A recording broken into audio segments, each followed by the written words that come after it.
Então hoje a gente vai ver o primeiro caso de espíritos sofredores, que é esse Auguste Mitchell, que nós separamos.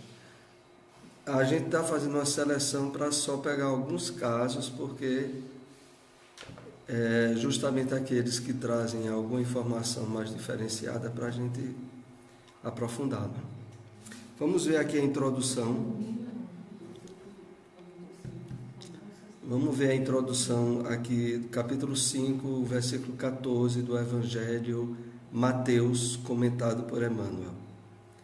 Se deixaste entes queridos ante a cinza do túmulo, convence-te de que todos eles continuam redivivos no plano espiritual, dependendo quase sempre de tua conformação para que se refaçam, e prossegue servindo, a esperar pelo tempo que te propiciará mais além o intraduzível consolo do reencontro. Então vamos fazer aqui alguns aprofundamentos desse texto que Emmanuel nos trouxe, né? Se deixastes entes queridos ante a cinza do túmulo, convence-te de que todos eles continuam redivivos. Dentre o ensinamento que é comum a todas as religiões cristãs e não cristãs é o fato de todas elas acreditarem que depois da morte do corpo algo sobrevive no homem. Se há crenças que entendem que o espírito fica dormindo até o dia da ressurreição final, sabemos que alguns entendem assim. Se tem outros que entendem que é um julgamento eterno e definitivo, outras entendem desse modo. Na compreensão e na revelação espírita, o entendimento que nós temos é de que a individualidade, que é o espírito, ele continua prosseguindo a sua caminhada evolutiva, humana, agora espiritual plena, na realidade que transcende a matéria. Mas a questão é que todas sabem que algo sobrevive no homem.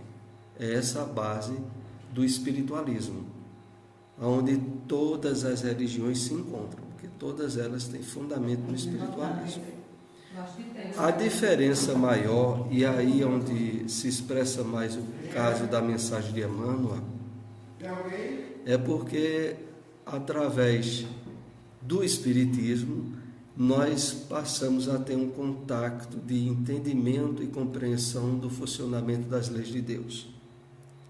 Então, para nós, a questão da sobrevivência, da individualidade após a morte do corpo, não é questão de crença, é questão de lei. E funciona para todos, independente da religião. E o fato definido é que a essência da vida é espiritual. É claro que há todo um passado reencarnatório que nós temos, que nós tivemos, aonde os hábitos fortes de condicionamento psíquico, emocional e espiritual sempre preponderaram para a ilusão da matéria e ao homem achar que a vida está no corpo. Essa ilusão, mesmo agora a gente conhecendo o Espiritismo, entendendo o funcionamento das leis de Deus, tendo as provas pela mediunidade da sobrevivência da alma, a gente ainda tem dificuldade em ter convicção, porque Emmanuel aqui fala sobre convence-te, tem certeza. Ele coloca aqui o verbo bem no imperativo, de dar ordem, convence-te de que eles continuam vivos. E ele diz isso justamente porque ele sabe a característica da natureza da alma humana, que é cética, descrente. E fato curioso é que mesmo no meio espírita há pessoas portadoras de mediunidade ostensiva que participam de reunião mediúnica, que semanalmente constatam pelo fenômeno mediúnico a realidade do mundo espiritual, mas mesmo assim elas têm uma vida diária, uma vida de comportamental diária, como se fosse morrer, em termos de estarem ainda muito fixada na questão do corpo, nos valores imediatos da vida material e na busca ansiosa de resolver tudo numa vida só, o que a gente sabe que normalmente não consegue. Então, voltando aqui ao texto que Emmanuel nos traz, para a gente não fugir muito: se deixastes entes queridos ante a cinza do túmulo, convence-te de que todos eles continuam redivivos no plano espiritual, dependendo quase sempre de tua conformação, para que se refaçam, e prossegue servindo. Vamos analisar ainda aqui essa parte. Dependendo sempre de tua conformação, para que se refaçam, e prossegue servindo. Porque aqui a Emmanuel está dizendo o seguinte: olha, a questão da vida é que quando estamos encarnados temos cuidados e atividades que nos chamam a atenção. Voltando ao mundo espiritual, lá nós também temos cuidados e atividades que nos chamam a atenção. Mas quando a gente ainda não se adaptou nem à passagem para o lado de lá e nem quem ficou do lado de cá, aí se gera um problema. Quem está encarnado e não aceita a partida do ente querido, ou o ente querido, inclusive por causa disso mesmo, não se sente adaptado ao mundo espiritual, porque quem está aqui está pelo pensamento, pelas emoções, em descontrole, problematizando a adaptação dele a outra realidade. Porque nós sempre estamos em atividade, quer no corpo físico, quer fora dele. Mas é preciso que a gente esteja adaptado à realidade em que a gente se coloca, né? Então, o Espiritismo nos dá os instrumentos para que a gente esteja bem aonde estivermos. Se estivermos encarnados, com aqueles que estão ligados a nós pelos laços do corpo. Se estivermos desencarnados, com aqueles que agora compartilham conosco a realidade nova. Porque o Espiritismo nos dá os meios e a conscientização para que a gente entenda o funcionamento das leis de Deus e o objetivo maior da vida, que não é a busca louca pela satisfação do corpo ou pelas necessidades materiais. Mas o espírito tem que usar as coisas materiais como instrumentos para o crescimento espiritual dele, não para o retardamento, como muitos fazem, que aliás é o caso que nós iremos analisar dos espíritos sofredores. Geralmente os espíritos sofredores no plano espiritual são aqueles que também não estavam, em termos espirituais, bem na Terra. De algum modo, em termos de aproveitamento equilibrado da vida, eles não estavam tendo, e no mundo espiritual estão sofrendo, porque também é o prosseguimento da forma pela qual eles viviam na Terra. Bom, encerrando aqui o comentário, e a esperar pelo tempo que te propiciará mais além o intraduzível consolo do reencontro. Esse intraduzível consolo do reencontro entre aqueles que compartilham laços afetivos legítimos, para muitos, mesmo dentro da doutrina espírita, tem dificuldade em ter convicção, como Emmanuel coloca, porque é como se a gente dissesse dentro da gente mesmo: seria muito bom que fosse assim. Em verdade, esse tipo de argumento íntimo que a gente ainda pode ter é o resultado da quantidade de mortes que a gente já teve em encarnações anteriores, onde a gente tinha certeza que ia extinguir-se. E como os valores espirituais ainda estavam muito adormecidos, nós tivemos muitos retornos ao mundo espiritual em absoluto estado de inconsciência e de não aproveitamento. É muito provável que só das últimas encarnações, ou a última para essa que a gente está tendo agora, a gente tenha aproveitado valores e significados no plano espiritual antes de encarnar. Porque antes a gente não tinha condições de absorver. Então, o que se passava muito, como Emmanuel diz, é a pessoa ter uma vida toda voltada para as coisas materiais, é uma vida inconsciente, que é sinônimo de uma vida de morte. Para o espírito, aquele que vive só voltado para as coisas materiais, ele está morto e não sabe. Porque ele vive em termos de buscas instintivas e de aproveitamento só das coisas que tocam o sensório, o físico, que o espiritual, que é o real nele, está adormecido ou totalmente apagado, inativo. Assim ele entra no mundo espiritual. E aí, nessas condições, na grande maioria das vezes, não tem muito aproveitamento do plano espiritual, não. É aguardar uma próxima encarnação. Até que, através das questões da dor e do despertamento natural da consciência, a pessoa começa, ou durante a encarnação ou no plano espiritual, a abrir portas de despertamento do ser para uma realidade que não seja do corpo. Então, como Emmanuel aqui diz, o intraduzível consolo do reencontro, que é para ser visto como algo natural, consequente de um Deus de amor que o Espiritismo nos mostra e que Jesus já havia ensinado, mas que a maioria da humanidade também não acredita. Porque, olha, a gente vive no meio de pessoas que acreditam geralmente no seguinte: se existe um Deus que criou as coisas na Terra, Ele criou e deixou para lá. Foi tomar conta de outras coisas e deixou que as criaturas humanas aqui na Terra resolvessem o seu caso. E para a gente resolver o caso da gente, o que a gente criou aí muito foi desgraça, doença e morte. Então, muita gente acredita num Deus assim. Não, eu acredito. Deus criou. Criou, agora deixou para lá. O que, na verdade, é a mesma coisa de não acreditar em Deus no enfoque religioso e espiritual. Outros são assim.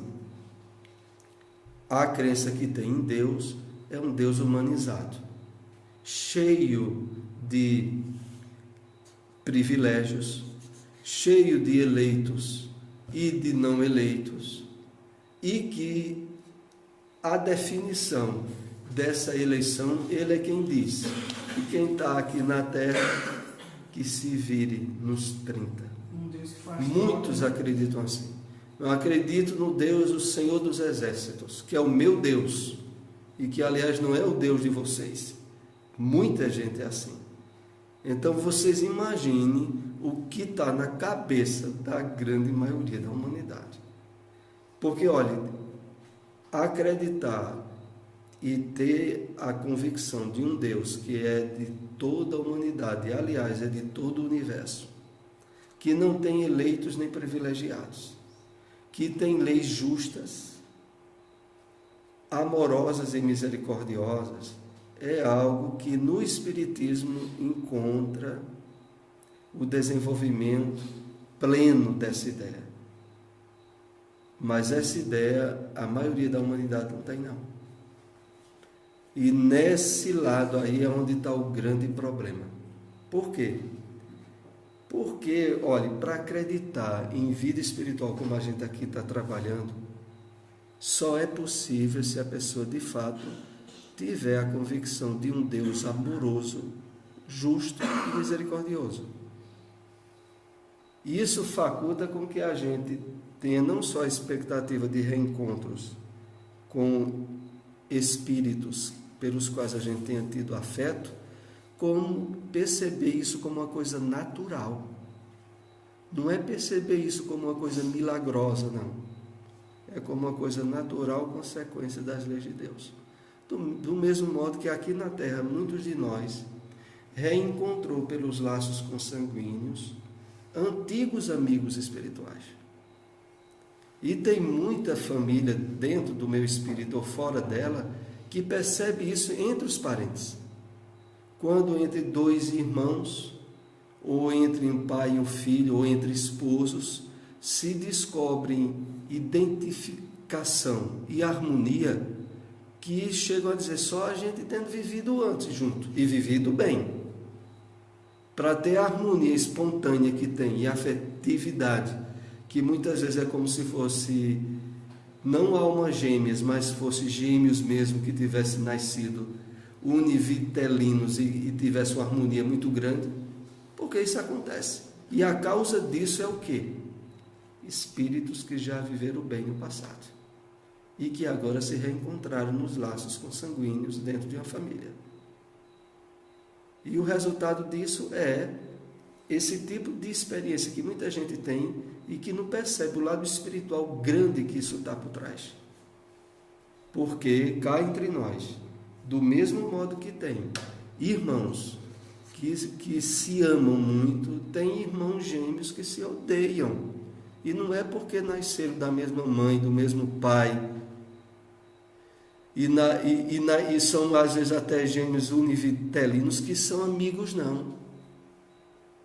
E é aí onde a gente vê que o que prepondera no mundo físico é os fatores espirituais, não é o físico, não. Quando os fatores espirituais são fortes, eles vencem tudo. Quando eles não existem ou são fracos, a história é outra. Então, aqui na Terra, a gente constata as duas coisas.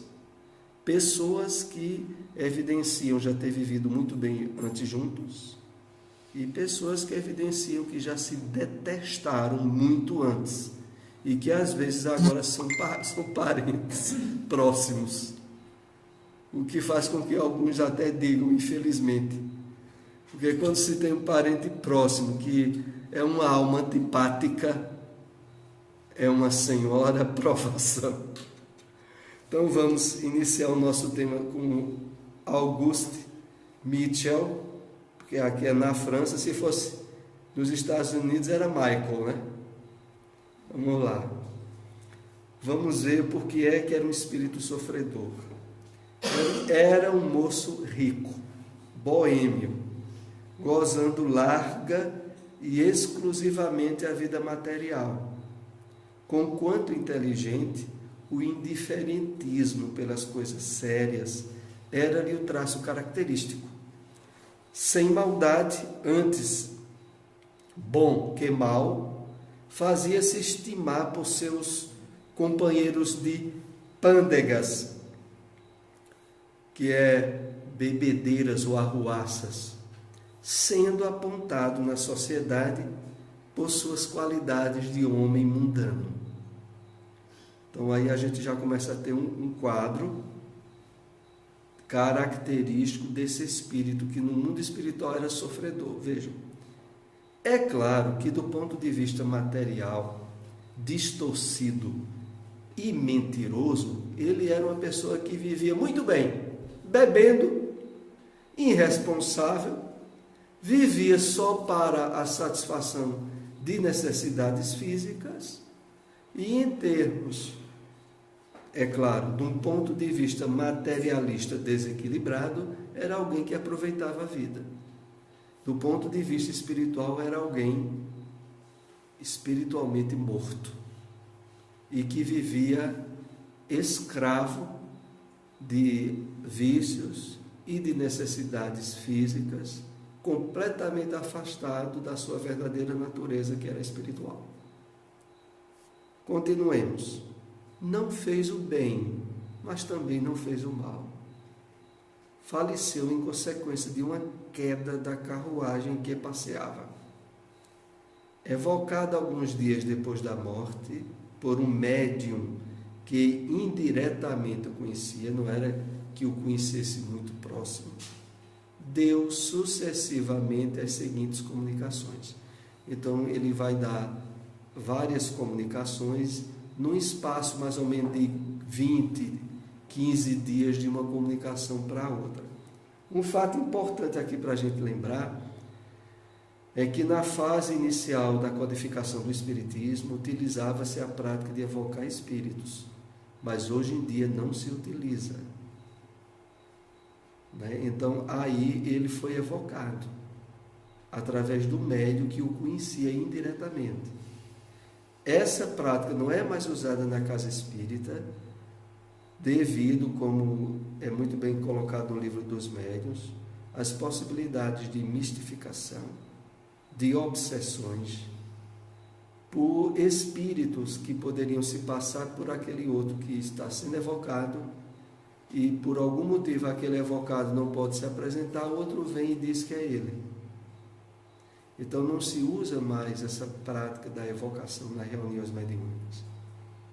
É claro que, em termos genéricos, a própria reunião mediúnica não deixa de ser uma evocação coletiva, porque naquele dia e naquele horário certo se reúnem pessoas que já têm certa sensibilidade mediúnica, entram no estado de prece, de meditação, que facilita o transe mediúnico, e é como se estivesse chamando espíritos para se apresentarem, mas sem designar quais irão se apresentar. Essa é a diferença fundamental. Então, a própria reunião mediúnica em si não deixa de ser uma evocação coletiva, porque ali está uma junção de vários médiuns que já são como que elementos atrativos a que espíritos se comuniquem, e em um estado de prece e de meditação. Facilmente ocorrem as incorporações ou psicofonias, como atualmente é mais utilizado. Então vamos ver o que é que ocorre. 8 de março de 1863. E esse espírito diz o seguinte: por enquanto apenas consegui desprender-me, dificilmente vos posso falar. A queda que me ocasionou a morte do corpo perturbou profundamente o meu espírito. Inquieta-me esta incerteza cruel do meu futuro. O doloroso sofrimento corporal experimentado nada é comparativamente a esta perturbação. Orai para que Deus me perdoe. Então aqui a gente tem vários elementos importantes para analisar. Primeiro, pela própria ignorância desse espírito sobre as questões espirituais. Entre elas, ele é um espírito e ele chama ele de meu espírito, né? Como se ele pudesse ser uma terceira pessoa fora o próprio espírito dele. E outro fato aqui interessante na linguagem dele é quando ele diz que orem por ele para que Deus o perdoe. A compreensão religiosa que ele tinha era do Deus julgador e provavelmente vingativo. Outra coisa aqui que nós podemos facilmente deduzir é que ele, como a maioria das pessoas que tem uma vida irresponsável e de boemia, tinha um certo nível de consciência de que isso estava errado, de que não era coerente ele estar agindo daquele modo. E é fácil a gente entender que isso acontece, porque normalmente, independente das escolhas que a liberdade nossa possa dar, há algo que na maioria dos casos a gente não pode negar, e que possivelmente era o caso dele. Ele nasceu em um lar, possivelmente com pai e mãe, que trabalharam para que ele pudesse se tornar um adulto. Quando esse adulto assume uma vida de absoluta irresponsabilidade em termos sociais e coletivos, ele sabe que está indo de encontro à natureza pela qual ele entrou nesse mundo. Ele entrou nesse mundo através da fraternidade de um casal para que ele pudesse vir. E quando ele assume uma vida de solteirão e de boemia, ele sabe que está indo de encontro a isso, e a consciência dele diz. Então esse é outro fato que leva ele, inclusive, a esse medo de que Deus não o perdoe. Na verdade, a gente sabe aqui que Deus é a própria consciência presente nele através das leis divinas. O terceiro e último fato importante aqui, que em mais de uma comunicação desse espírito ele vai deixar bem claro, é a importância da oração para o espírito. Então, mesmo ele sem ter conhecimento de espiritualidade, ele já percebia, porque já houve, a gente pode também deduzir que quando esse grupo se reuniu, que teve conhecimento da morte dele, que foram evocar o espírito dele, deve ter sido feita alguma prece, e ele começou a ter ideia dos benefícios que ele sentia ao receber a oração. E é por isso que ele diz: orai para que Deus me perdoe. Ele vai pedir isso mais de uma vez ao longo de suas cartas. Olha, essa aqui tinha sido em 8 de março. Então, depois ele vem a se comunicar de novo no dia 18. Já vinha a voz, mas apenas pude falar dificilmente. Presentemente, ainda mal me posso comunicar convosco. Sois o único médium ao qual posso pedir preces, para que a bondade de Deus me subtraia a essa perturbação. E aí a gente vê de novo a importância e o valor da prece, tanto para espíritos encarnados quanto para os desencarnados, de que redunda realmente em uma espécie de alívio percebido por eles. Quem expressa ainda muito mais os benefícios da prece é quando a gente lê no livro Memórias de um Suicida as preces quando eram feitas pelos suicidas, o benefício que dava para eles. Bom, continuemos. Por que sofrer ainda, quando o corpo não mais sofre? Por que existir sempre essa dor horrenda, essa angústia terrível? Orai, ou orai para que Deus me conceda repouso. Oh, que cruel incerteza, ainda estou ligado ao corpo. Então vamos analisar um pouco aqui o que essa carta desse Espírito nos dá de valores para que a gente, até em termos de experiência e aprendizado, tenha com isso aí. Vejam só.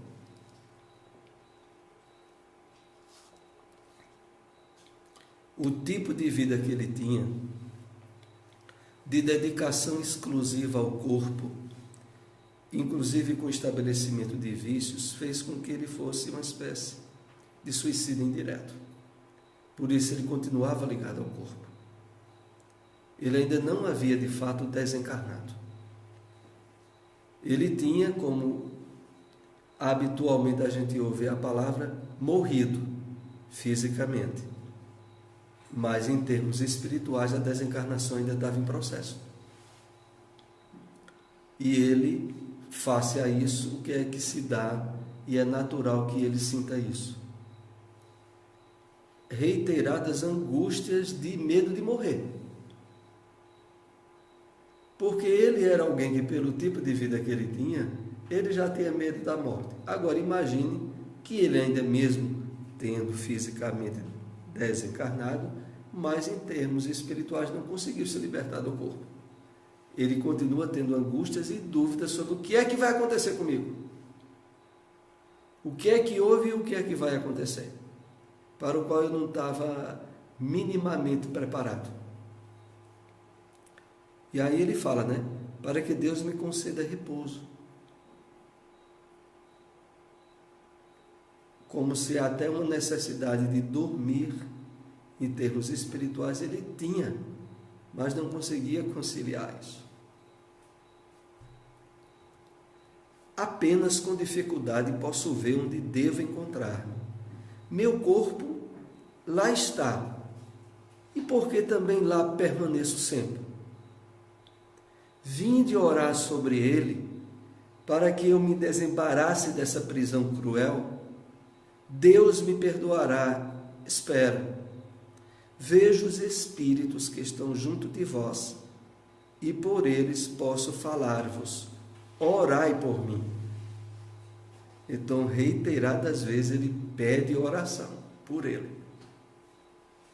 E o outro fato aqui importante que a gente destaca é que ele deduzia que se a prece fosse feita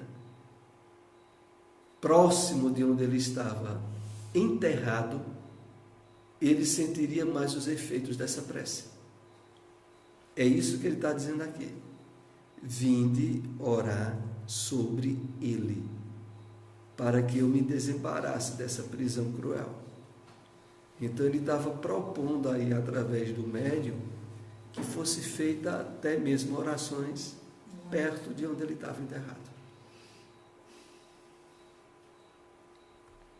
6 de abril, veja só, essa última carta tinha sido 18 de março, agora vamos para 6 de abril. Sou eu quem vem impedir que ores por mim. De novo, mas imagine, será preciso irdes ao lugar em que jaz meu corpo, a fim de implorar do Onipotente que me acalme os sofrimentos. Sofro, se sofro. Ide a esse lugar, assim é preciso, e dirigi ao Senhor uma prece para que me perdoe. Vejo que poderei ficar mais tranquilo, mas volto incessantemente ao lugar em que depositar o que me pertencia, o túmulo, o corpo dele. Então ele se sentia ainda muito preso ao corpo e repetia pedidos de prece. E sobretudo para que essas preces fossem feitas próximo ao corpo dele. No final da carta é dado um esclarecimento pelas razões em termos de entendimento espiritual dos benefícios que esse espírito poderia ter com a prece sendo feita próximo ao túmulo, o que é um fato não comum, singular, mas que no caso dele é dada essa explicação. No final a gente irá ver. 11 de maio, saímos de 6 de abril, 11 de maio. Aqui vos esperava, aguardava que viesses ao lugar em que meu espírito parece preso ao seu invólucro, a fim de implorar ao Deus de misericórdia e bondade, acalmar os meus sofrimentos. Podeis beneficiar-me com as vossas preces. Não esqueçais, eu vou-lo suplico. Vejo quanto a minha vida foi contrária ao que deveria ser. Vejo as faltas cometidas. Então aqui, reiteradas vezes, vejam, até aqui, esse grupo não tinha, nem aquele médium, resolvido ir ao cemitério. Já tinha se passado algumas semanas. Mais adiante a gente vai ver o resultado disso aí. Nessa parte aqui ainda tem um aspecto importante para a gente comentar. Meu espírito parece preso ao seu invólucro. Como é que se dá isso? A revelação espírita nos diz que, na medida em que o espírito estabeleceu todos os seus objetivos existenciais para a satisfação do corpo, ele criou uma espécie de magnetismo, de energia magnética, de fluido muito forte, ligando o corpo espiritual ao corpo físico. Quanto mais os objetivos e as metas que a gente tenha sejam exclusivamente físicas, menos preparado nós estamos para nos adentrar ao mundo espiritual. E maior dificuldade temos para largar o corpo físico. Isso não é como uma punição, não é uma punição. É o resultado natural das leis de Deus. O Espírito, através da sua liberdade, direcionou toda a atenção para o corpo. Ao desencarnar, essa atenção dele dificulta ele se libertar do corpo. Não é punição, isso a gente tem que estar muito bem evidenciado, é um resultado da lei natural de fluidos ou de vibrações. É por isso que o esforço que a gente tenha, em termos de aquisição de valores espirituais e sua vivência. Tempo que a gente gaste com interesses espirituais. A gente está trabalhando energias magnéticas de identificação com o lado espiritual, que facultarão mais facilidade de adaptação à realidade do espírito, já que a pessoa, durante um bom tempo, fez uma espécie de treinamento durante sua encarnação. Então não deixa de o exercício, a prática, o conhecimento do Espiritismo serem instrumentos excelentes para isso. Para que a pessoa, mesmo durante a encarnação, ela já estava habilitando-se a trabalhos e à realidade do mundo espiritual. Aqui no caso dele, ele viu seu espírito como preso. Ele não conseguia ter vontade firme para libertar-se do corpo. E para isso, ele ainda coloca aqui, que pedia que esperava eles a fim de implorar ao Deus de misericórdia e bondade acalmar os meus sofrimentos. A partir daí a gente já nota também um lado positivo. Começa a haver o entendimento dele, não de um Deus vingativo, mas de um Deus de misericórdia e bondade. No final ele fala: vejo quanto a minha vida foi contrária ao que deveria ser. Então aí fica ainda mais destacado o quê? Ele já tinha uma certa maturidade de consciência para ter tido outro tipo de vida. E ele escolheu, se deixou levar por uma série de caminhos e de hábitos que a consciência dele já advertia que não era certo ele fazer. Fui no mundo um ser inútil. A fortuna serviu apenas à satisfação das minhas paixões, aos meus caprichos de luxo e à minha vaidade. Não pensei senão nos gozos do corpo, desprezando os da alma e a própria alma. Descerá a misericórdia de Deus até mim, pobre espírito que sofre as consequências das suas faltas terrenas? Orai para que Ele me perdoe.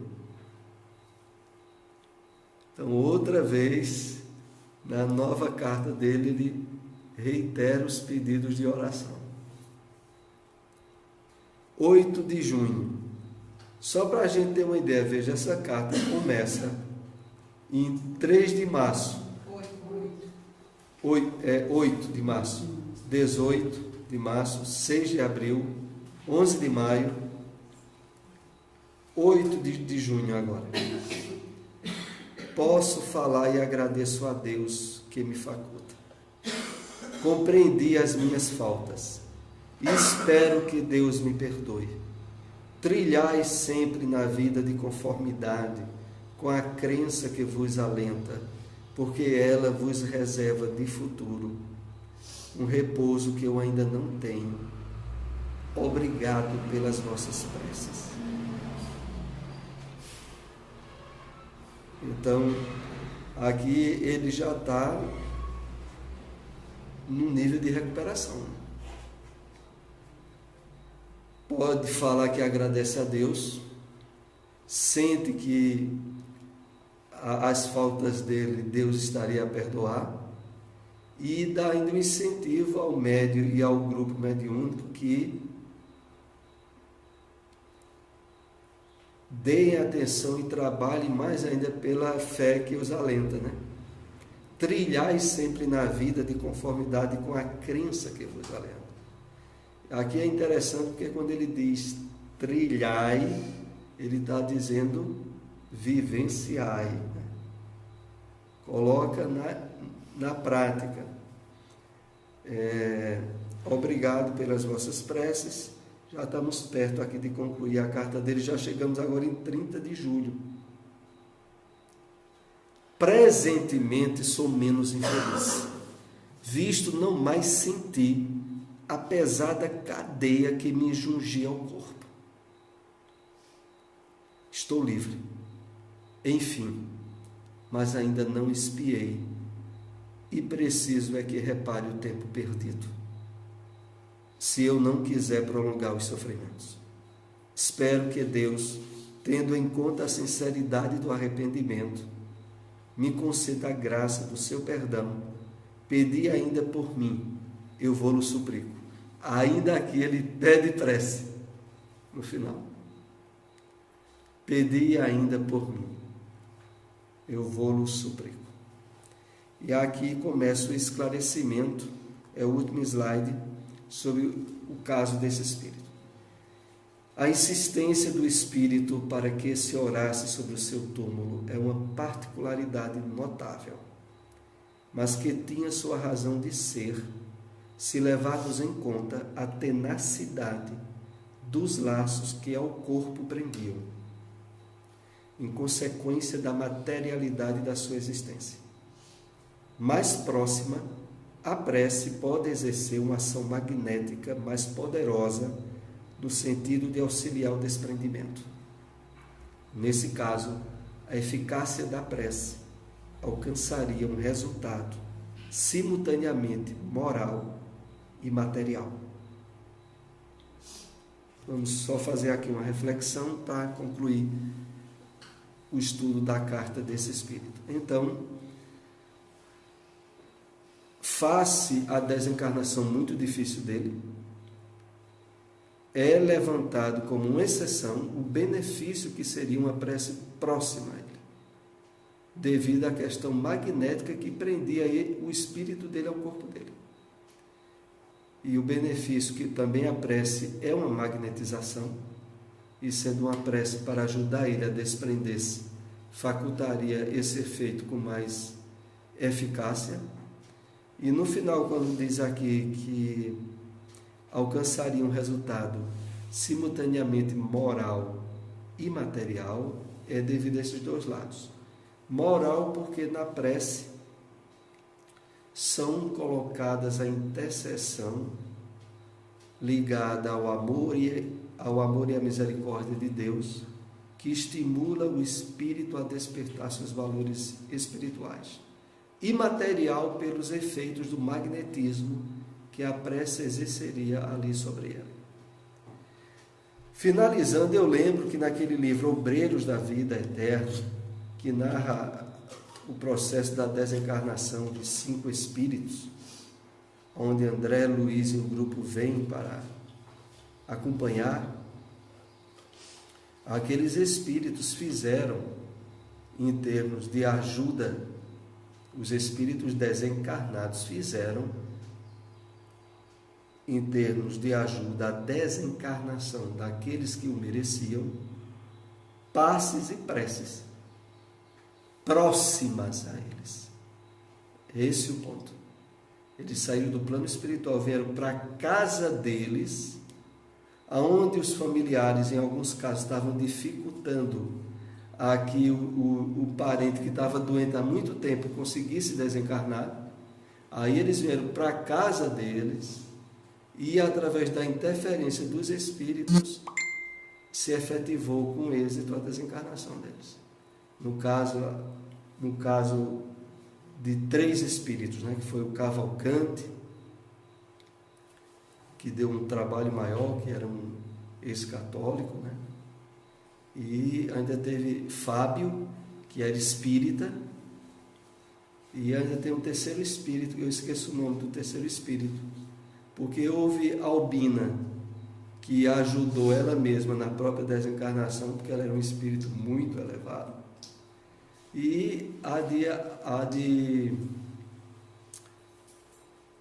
de outro espírito que foi adiada a desencarnação por causa do netinho, foi de 5 anos, o Pedrinho, e devido à reencarnação, né, que estava para vir da neta. Foi. Então vamos para a prece, né? Encerrar o nosso estudo.